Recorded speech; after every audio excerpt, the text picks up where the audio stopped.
it's really sort of was visionary of the Council of Michigan Foundations as well as Kellogg to realize that they needed community foundations. And we had talked about that a little bit because it really does hold, it becomes an asset base in the community. You know, so you have this human and asset capital, right?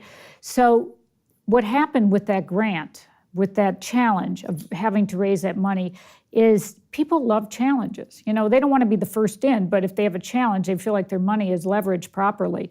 And people, because there was this push, they started on the local level to build this, you know, sort of this need, understanding of why it was so important. I think my father was one of the original people, funders of that too, and he was on the board of the, I wasn't on the board then on the Community Foundation, but I know that they're now over, I think, 500 million. I mean, and the thing that's amazing about the Community Foundation, because it represents 7 counties, right? So it's a very large area. So that's, and they have all the business leaders and important people that really make change, is that they were able to take that large an area and really fulfill all the grant requests. So it wasn't like one area got more money because only a certain amount was raised in one. It was not like that.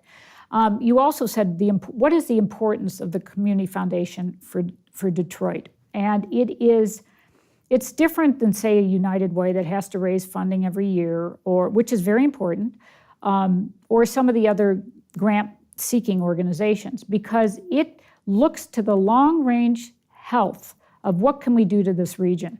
And that's why they started the Greenways Project, to build greenways through Detroit.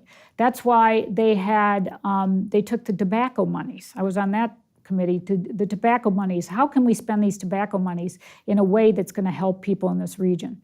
And everything was done in a very professional way, a very studied way. Most recently, it's interesting because my mother, during, I think it was like 2009, when things were really bad in Detroit, it was a horrible winter, and she was so worried, and she's in Florida, but she's a Detroiter. She always will be. And she was so worried about how these people were going to be able to keep their lights on and their heat on and food and clothing, that she did this challenge. She wanted to do a challenge grant. She wanted to give money. And she did a challenge grant to raise funds for, you know, I think she put up $1 million or more to raise a comparable amount for these basic needs. And the Community Foundation was able to do that.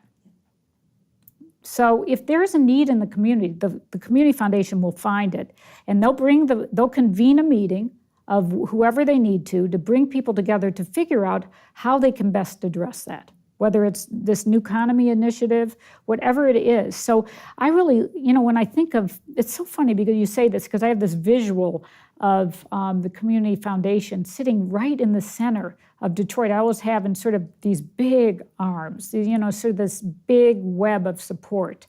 And if people really need something, that's where it's going to come from.